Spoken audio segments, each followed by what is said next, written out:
साथियों सभी को मेरा नमस्कार और मैं आप सभी का एक बार फिर से आप सभी का हार्दिक स्वागत करती हूँ अपने यूट्यूब चैनल ए के लेटेस्ट एजुकेशन पर। तो आज हमने संस्कृत विषय को रखा है। पिछली वीडियो में हमने व्याकरण और चाइल्ड ऑफ डेवलपमेंट को रखा था। पर्यावरण के विषय में हमने एक वीडियो लेकर आए थे और हम एक एक विषय को हर रोज़ कवर करते हुए चलेंगे। रोज़ की रोज़ एक एक टॉपिक को हम लेकर चलेंगे हर एक विषय का। तो आप निश्चिंत रहिए और पढ़ते रहिए अच्छे से। और यहाँ से आपको 30 में 30 नंबर लाने का पूरा हमारा वादा, हम ऐसा समझते हैं। यानी कि आपको अच्छे से अच्छे नंबर दिलाने की अपनी पूरी कोशिश हम अपनी तरफ से करेंगे। तो आज हमने संस्कृत के विषय को लिया है और उसमें संस्कृत की कुछ रचनाएं और रचनाकारों के बारे में आज हम जानेंगे, अच्छे से पढ़ेंगे। तो चलिए शुरुआत करते हैं। और शुरुआत करने से पहले आप वीडियो को कैसी लग रही है ये भी बताइए, और वीडियो अच्छी लग रही हो तो वीडियो को शेयर कर दीजिए और वीडियो को सब्सक्राइब कर लीजिए ताकि आने वाली वीडियो आपको समय के अनुसार मिलती रहे। तो चलिए देखेंगे। पहले हम जानेंगे संस्कृत के बारे में। संस्कृत क्या है, हमारा कैसे बना है। संस्कृत हमारा कैसे बना है? संस्कृत बना है हमारा सम प्लस कृत। सम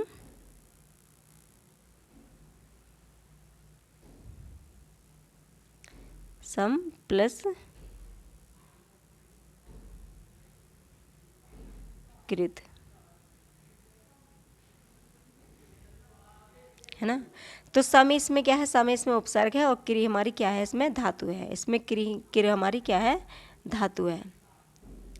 तो सम इसमें उपसर्ग है, सम, और क्रिया इसमें धातु लगी है यहाँ पर संस्कृत में।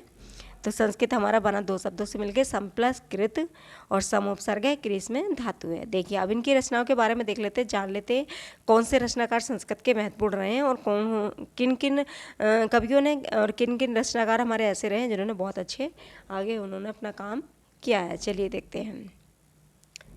तो सबसे पहले कवि हमारे क्या है? निरुक्त जी, यास्क। सबसे पहले यास्क जी ने लिखा है अपना क्या? निरुक्त। इन्होंने लिखा है निरुक्त, और वेदांग है, इसके ऊपर वेदांगों के ऊपर लिखा गया है। इसमें वेदों के अंगों का वर्णन इसमें यहाँ पर किया गया है। दूसरे कवि रहे हमारे आचार्य पिंगल जी। आचार्य पिंगल ने हमारा लिखा है छंद सूत्र। इन्होंने छंदों के बारे में वर्णन किया है, यहाँ पर छंद सूत्र लिखा है। और अगले कवि हमारे कौन है? कपिल जी। कपिल जी लिखते हैं, कपिल मुनि। सांख्य, इन्होंने सांख्य दर्शन पर अपना एक रचना की है, ये सांख्य सूत्र लिखा है इन्होंने। अगले कवि हमारे कौन है? जैमिनी। अगले कवि हमारे कौन है? जैमिनी। जैमिनी ने क्या लिखा है? जैमिनी ने लिखा हमारा मीमांसा सूत्र। इन्होंने लिखा है मीमांसा सूत्र के बारे में, इन्होंने अपना वर्णन किया है, अपनी रचना जो है मीमांसा सूत्र के नाम से दी है। अगले कवि हमारे कणाद जी। कणाद जी ने क्या लिखा है? वैशेषिक सूत्र लिखा है इन्होंने वैशेषिक सूत्र के बारे में अपना वर्णन किया है। और अगले हमारे कवि रहे चरक। चरक के बारे में पूछा जाता है, चरक ने क्या लिखा? तो चरक ने चरक संहिता लिखी है। अगले राइटर हमारे कौन है? अगले हमारे लेखक है सुश्रुत। सुश्रुत ने हमारा सुश्रुत संहिता लिखी है ना। सुश्रुत संहिता लिखी है। आगे देखेंगे हम। अगले कवि हमारे वाल्मीकि जी। वाल्मीकि के बारे में तो आपको पता ही होगा, वाल्मीकि ने वाल्मीकि रामायण लिखी है। वाल्मीकि जी ने वाल्मीकि रामायण को लिखा है। पाणिनि क्या लिखते हैं? पाणिनि हमारे अष्टाध्यायी, 8 अध्याय वाली, जिसमें 8 पाद दिखाया गया, 4 पाद हैं, 8 अध्याय हैं इसमें, 8 अष्टाध्यायी। यहाँ पर बहुब्रीहि समास देखने को मिलता है 8 अध्याय वाली, यानी जिसके 8 अध्याय हों तो यहाँ पर बहुब्रीहि समास हमारा यहाँ पर यानी तीसरे अर्थ का वर्णन यहाँ पर किया जा रहा है। और अगले कवि हमारे महर्षि वेदव्यास जी। महर्षि वेदव्यास ने, इनको दूसरे नाम से जाना जाएगा कृष्णद्वैपायन। इनका दूसरा नाम क्या है? अगर आपसे पूछा जाएगा महर्षि वेदव्यास का दूसरा नाम क्या है, तो कृष्णद्वैपायन, जिन्होंने क्या लिखा? महाभारत। इसमें क्या है? 18 पुराण देखने को मिलते हैं हमें। 18 पुराणों का वर्णन यहाँ पर महाभारत में किया गया है।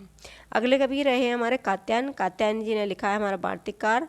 वार्तिककार कहाँ लिखा गया? अष्टाध्यायी पर लिखी गई है। ये वार्तिककार कहाँ लिखी गई है? अष्टाध्यायी पर।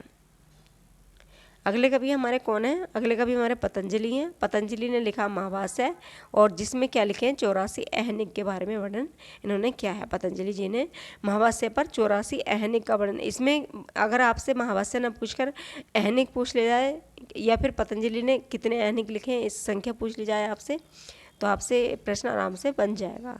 अगले हमारे चाणक्य और कौटिल्य, दोनों ने क्या लिखा? अर्थशास्त्र लिखा है। दोनों ने अर्थशास्त्र नामक एक रचना लिखी है। भरतमुनि हमारे क्या लिखते हैं? भरतमुनि हमारे लिखते हैं नाट्यशास्त्र। भरतमुनि हमारे नाट्यशास्त्र लिखते हैं। नाट्यशास्त्र पर उन्होंने वर्णन किया है, सबसे पहले उन्होंने क्या लिखा है? नाट्यशास्त्र लिखा है, यानी नाटकों के बारे में उसका वर्णन किया गया। नाट्यशास्त्र नामक एक पुस्तक उन्होंने लिखी है। और मनुस्मृति ने लिखी है मनुस्मृति। मनुस्मृति नामक पुस्तक उन्होंने रचना की अपनी मनुस्मृति की।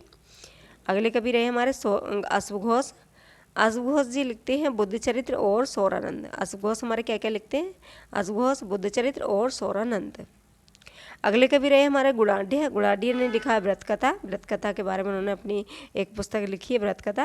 अगले कवि हमारे बादशाहन जी ने। बादशाहन जी ने क्या लिखते हैं? न्याय सूत्र और भाष्य और काम सूत्र। ये रचना अपनी लिखते हैं वो कौन? बादशाहन जी ने। अगर आपसे पूछे भाष्य किसने लिखे तो बादशाहन जी। काम सूत्र किसने लिखा? तो भी भाष्य जी। न्याय सूत्र कहाँ लिखा, किसने लिखा है? तो वो भी भाष्यन जी ने लिखा है। आगे चलते हैं। आगे हैं हमारे विष्णु शर्मा। विष्णु शर्मा लिखते हैं हमारे पंचतंत्र। इन्होंने किसकी रचना की? बहुत ही फेमस पुस्तक है ये पंचतंत्र, विष्णु शर्मा की। कई बार पूछी गई है प्रश्नों में। अगले हमारे शूद्रक। शूद्रक अगले कवि रहे हमारे शूद्रक जी। शूद्रक ने लिखा है हमारा क्या? मृच्छकटिकम। इन्होंने लिखा है मृच्छकटिकम। अगले हैं ईश्वरदास। ईश्वर कृष्ण इन्होंने लिखी है सांख्यकारिका। इन्होंने क्या लिखा है? सांख्यकारिका। विशाखा दत्त लिखते हैं हमारे मुद्रा राक्षस। ये भी कई बार पूछा जाता है, विशाखा दत्त। और भारवी के बारे में तो आप जानते ही, भारवी के कई बार रचना पूछी गई, किरातार्जुनियम। कई बार आपसे पूछा गया ये वाला प्रश्न। भारवी ने क्या लिखा है? किरातार्जुनियम, है ना। और दंडी हमारे क्या लिखते हैं? दंडी हमारे 10 कुमार चरित्र हम लिखते हैं। 10 कुमार चरित्र का वर्णन इसमें किया गया है।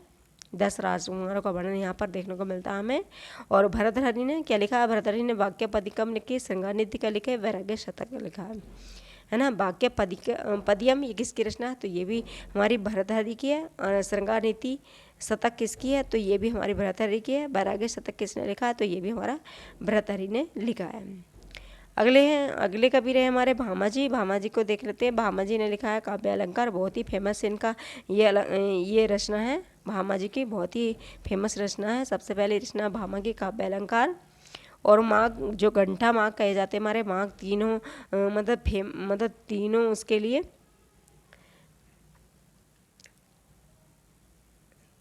यानी इन्होंने क्या लिखा है? शिशुपाल वध लिखा है इन्होंने। शिशुपाल वध लिखा है इन्होंने।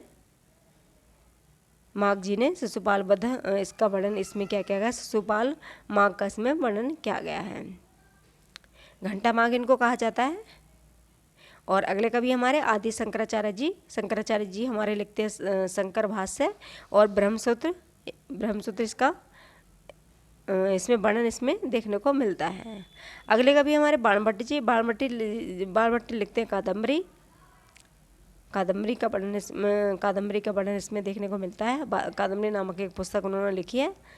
और श्री हर्ष ने लिखा श्री रत्नावली। नागानंद नाम से इसको जाना जाता है। नागानंद नाम से इसको जाना जाता है। श्री हर्ष ने रत्नावली लिखी है। और आगे देखते हैं हम। भवभूति ने लिखा है हमारा क्या? उत्तर रामचरितमानस। जिसमें रामचरित का वर्णन किया गया है। और वनवास के बाद अयोध्या का इसमें वर्णन इसमें देखने को मिलता है। जो वनवास के बाद राम फिर से अयोध्या में आते हैं, तो उसी का वर्णन यहाँ पर देखने को मिलता है। अगले कवि हमारे भट्टनारायण जी। भट्टनारायण हमारे बेड़ी संहार लिखते हैं। बेड़ी संहार इसमें द्रौपदी ने क्या किया है? अपने बालों को दुर्योधन के लहू से धोने का वर्णन किया था। इसमें कैसा वर्णन देखने को मिलता है? यहाँ पर द्रौपदी ने अपने बालों को खोल के रखा था, अपने केसों को खोल के रखा था। और उसने कहा था दुर्योधन के, जिस दिन दुर्योधन का लहू मुझे मिलेगा उस दिन मैं अपने बालों को फिर से बांधूंगी और उसी के लहू से धोकर फिर से मैं अपने बालों को सहेजूंगी। ये वाला वर्णन इसमें किया गया बेड़ी संहार में। बामन क्या लिखते हैं? हमारे बामन जी लिखते हैं। बामन हमारे काव्य अलंकार सूत्र लिखते हैं। बामन जी ने काव्य अलंकार सूत्र का वर्णन किया है। अगले कवि हमारे कौन है? अगले कवि हमारे आनंदवर्धन। आनंदवर्धन लिखते हैं धन्यलोक। इन्होंने धन्यलोक यानी ध्वनि के बारे में इन्होंने वर्णन किया है धन्यलोक नामक रचना में इन्होंने। और राजशेखर लिखते हैं हमारे क्या? राजशेखर हमारे काव्य मीमांसा लिखते हैं। ये राजशेखर इन्होंने क्या लिखी है? काव्य मीमांसा। इन्होंने लिखी है काव्य मीमांसा के बारे में इन्होंने वर्णन किया है अपना। तो ये महत्वपूर्ण कवि थे हमारे। अभी आगे वो भी बहुत सारे कवि हैं, अगले वीडियो में आपको उनको लेकर आऊँगी।